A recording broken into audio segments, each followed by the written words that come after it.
The content of this podcast is provided for general informational purposes only and is not intended as, nor should it be considered a substitute for professional medical advice.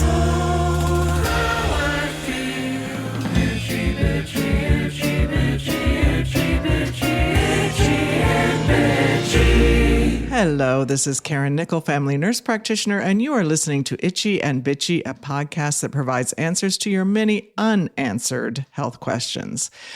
Once again, I want to remind you about my course for perimenopausal women. After speaking to lots of women who are in this phase of life, I have developed a comprehensive course to help address the symptoms that so many women experience in their 30s, 40s, and early 50s. I would love to talk to you about the course to see if it is the right fit for you. There is a link on our website, itchyandbitchy.com, and our Facebook page, I&B Podcast, where you can schedule an appointment for a Zoom call with me. Again, this is a Zoom call with me. It is not a webinar. It is with me. When you make an appointment, I will be sitting at my desk waiting for you to join the one-on-one Zoom call. Before we get started on this episode, I want to share with you a couple of Apple Podcast reviews we recently received. From Cecilia B! She states, I am so glad that I stumbled across this podcast. I was watching a clip from one of Leanne's shows during which she mentioned the podcast. I immediately went in search of it and have been listening all day. My head has nodded in affirmation of just about everything that has been said, as I am dealing with much of the same. Keep up the good work. Thank you, Cecilia B! And from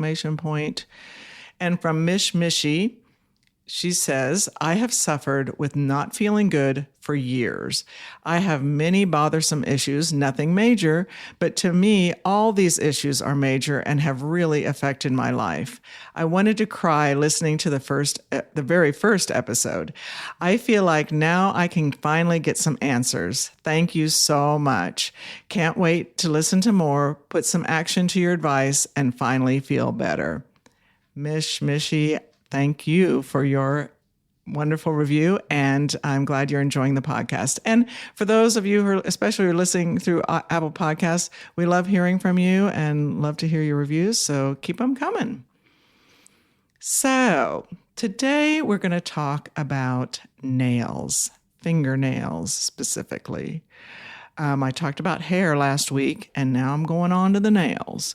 So I'm going to talk about nails because I hear all the time about how my nails are thin, my nails chip easily, my nails tear easily, my nails break easily. They don't grow out very well. Thinness and fragility of the nail are the biggest complaints I get.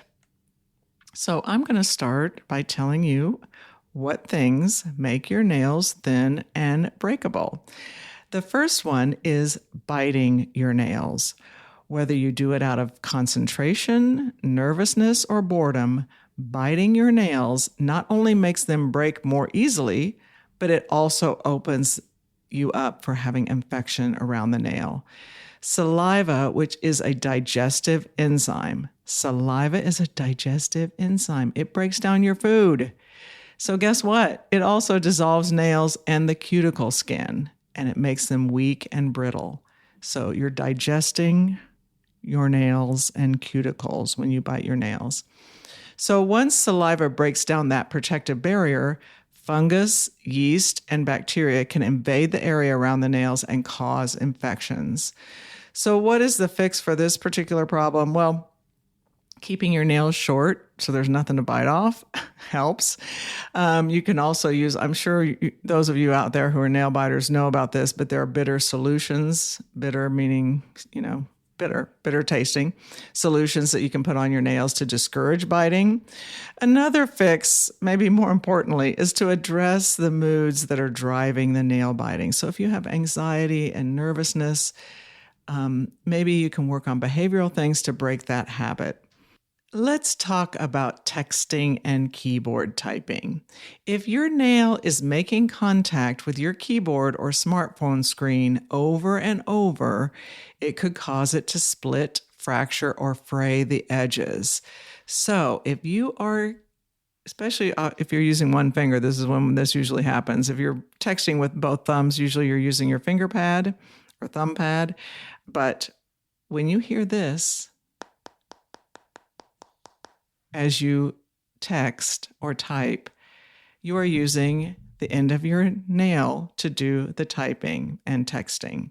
We want to use the pad of our fingers. So to help correct this, you can trim down your nails so you're less likely to use your fingernail for typing or texting.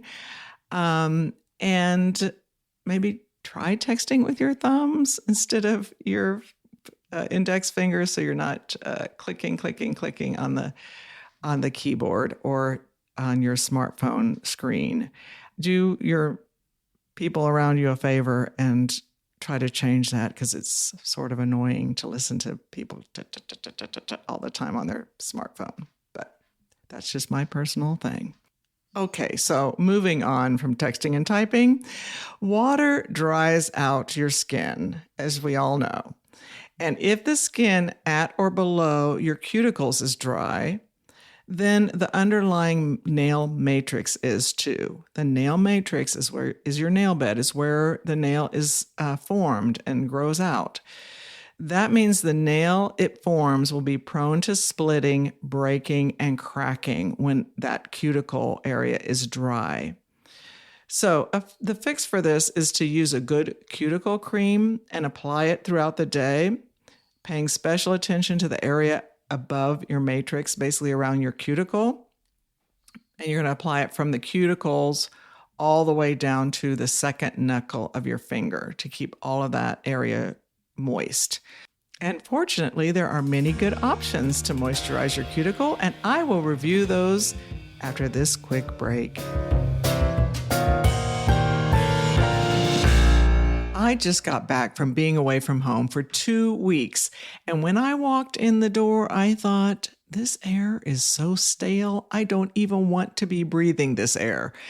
It's a good way to be reminded that the air in your home may not be as healthy as you think. Our indoor air is often even more polluted than the outdoor air that we breathe. Scary, isn't it? The World Health Organization reports that air pollution is responsible for nearly 7 million premature deaths across the world every year. We have their classic Air Doctor 3000 purifier at home, and believe me, getting that beautiful machine turned on was the first thing I did when I got in the door after being away for 2 weeks. Thank goodness I have that purifier. Air Doctor comes with a no questions asked 30-day money-back guarantee, so if you don't love it, just send it back for a refund minus shipping. So head to airdoctorpro.com and use promo code ITCHY, and depending on the model, you'll receive up to 39% off or up to $300 off. Lock this special offer by going to airdoctorpro.com and use promo code ITCHY. This episode of Itchy and Bitchy is sponsored by BetterHelp. I am a yes person. If asked to take on a task, I have a hard time saying no. All my friends and family will tell you so. The problem with being a yes person is that you end up doing too much, and before you know it, you hit an emotional wall. Not fun. Wouldn't life be better if you weren't feeling overwhelmed, overworked, and underappreciated? Therapy can help you get to that place.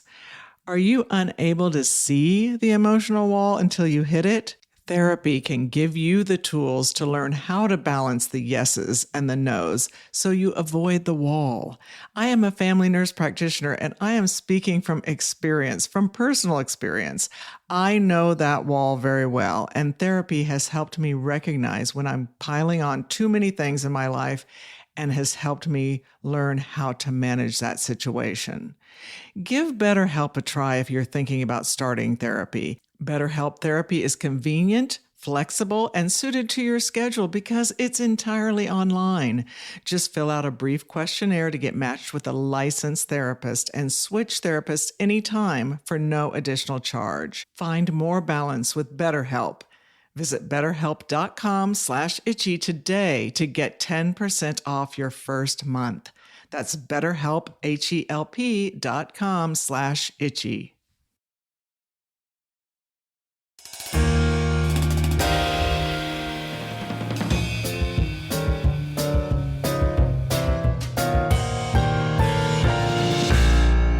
Welcome back, everyone.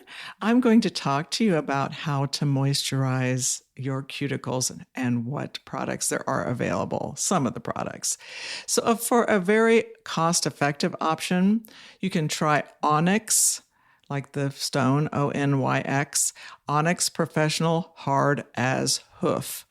So that sounds pretty good if you had nails that were hard as hoofs. Our toenails get that way pretty easily, but we want our fingernails to be hard as hooves. So anyway, Hard as Hoof is the product. It is infused with calcium, vitamins A, C, D, and E. So it nourishes the cuticles and strengthens your nails. It also contains coconut and jojoba oil, which soften and hydrate your skin. And at $8 on Amazon, you cannot beat it. Another option that is easy on the budget at $6 is Burt's Bees Lemon Butter Cuticle Cream. And users of this product report that it absorbs quickly and isn't tacky. So there's a plus. And again, it's $6.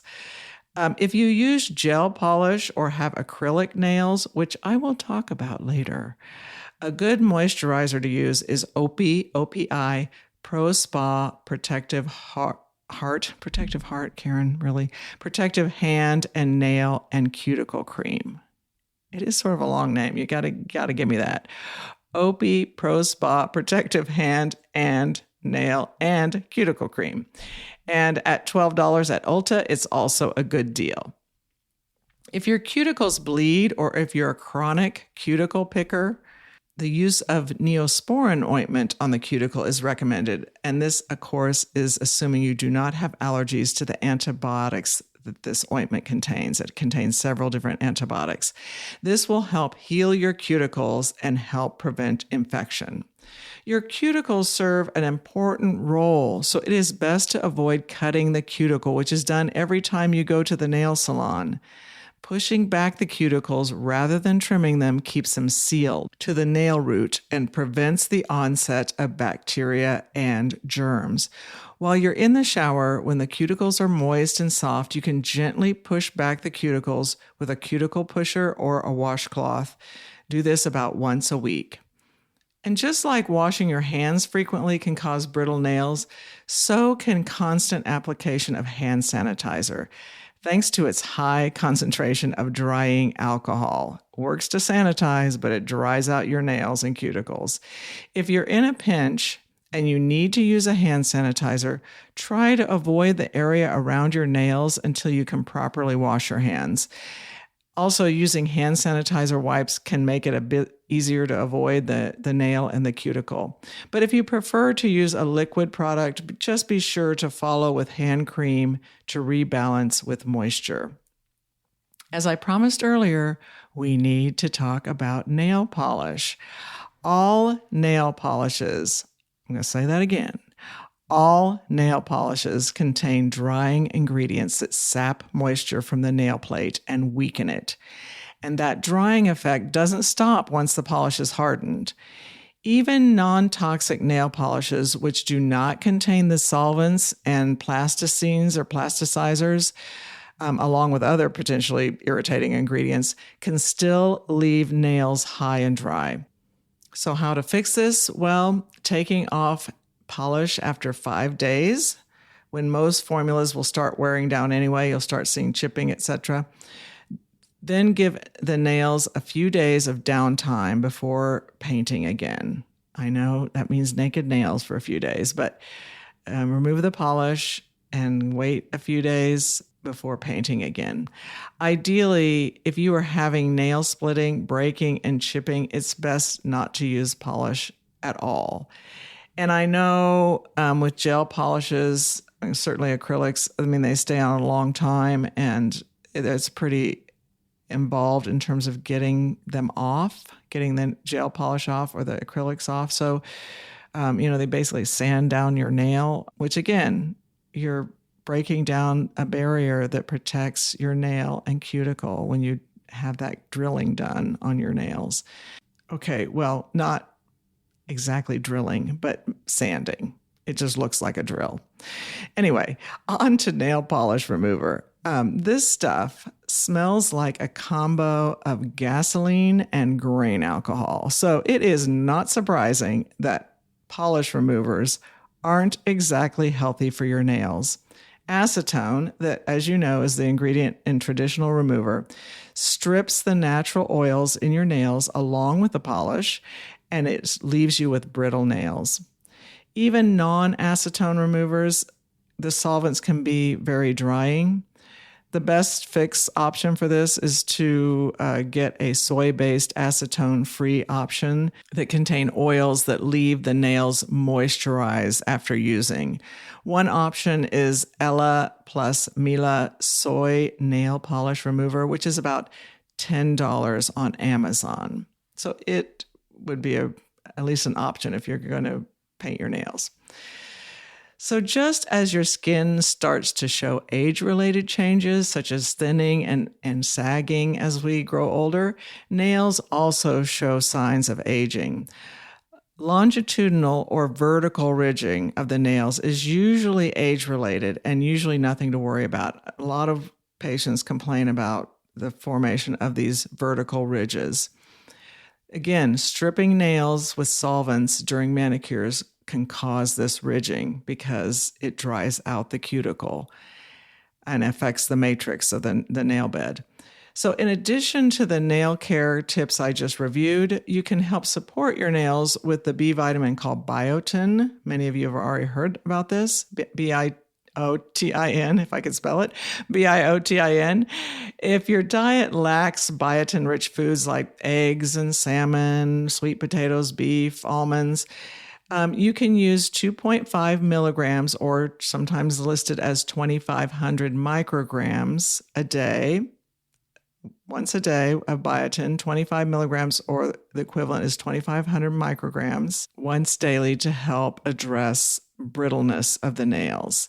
Just keep in mind that taking something like biotin will take several months to see the results because your nails take a while to grow out. Also, it's always wise to talk to your primary care provider or dermatologist to see if biotin is okay for you to start. Usually isn't a problem for people, but it never hurts to be safe and ask your provider if it's okay for you to start biotin.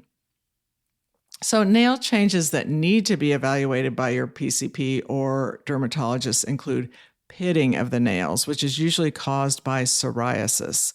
Also, persistent vertical nail ridging in spite of good nail care can be caused by decreased circulation to the fingertips, could be caused by tumors and certain dermatological conditions. So if you are caring for your nails, as I've discussed, and you are still having ridging, that needs to be medically evaluated. Another nail change that needs to be checked at a medical office are concave or depressed nails. So think of the inside, the shape of the inside of a spoon. We actually call them spoon nails. If your nail is changing and looking like it's like spoons, that can be caused by low iron levels or anemia. And iron helps form hemoglobin, which is what carries oxygen to your nail matrix. So if you are seeing spooned nails, you may have an iron deficiency and need to get your iron and ferritin tested. These are blood tests that you would do at a medical office. So that needs to be checked if you have spoon nails. I talked about vertical ridging earlier, but people can also get horizontal ridges in their nails, and this can be caused by eczema or psoriasis, but other causes of horizontal ridges include having a severe prolonged fever, viral illness, especially things like measles or mumps, vitamin or mineral deficiencies such as iron, zinc, calcium, B complex, or vitamin C, medical reactions, so medication reactions, diabetes can cause this, kidney disease, parathyroid disease, heart and lung disease. So if you're having horizontal ridging, horizontal ridging, which we don't see too often, that needs to be evaluated so that we can figure out what is the underlying cause of that. So, however, nail problems like breaking, chipping, nail weakness, tearing, thin nails, vertical ridging, those kinds of things can be prevented or improved with caring for the nails, as I discussed in this episode. So give it a try. I know some of these things are a little labor intensive, like moisturizing your nails, and some of them you might resist because you like having your fingernails painted. But if you're having problems with your nails, be nice to your nails and do these things that I talked about. Thank you to Air Doctor and BetterHelp for sponsoring today's episode. I encourage you to visit our Facebook page, IMB Podcast, where you can leave comments or questions for me. Our website is itchyandbitchy.com. There are blogs on that site with some of our subjects available for you to read. And on the Facebook page and website, we have the information about how to schedule an appointment with me. Again, this is not a webinar, with me, so we can chat about how my perimenopause course can help you if you are going through this phase in life. As always, thanks to Forrest Wenzel, our producer and composer of our theme music, and the person who does all the work that makes this podcast possible. Check out his album called An Awful Lot. Go to wherever you stream your favorite music to listen. And remember that your health is in your hands. See you next time.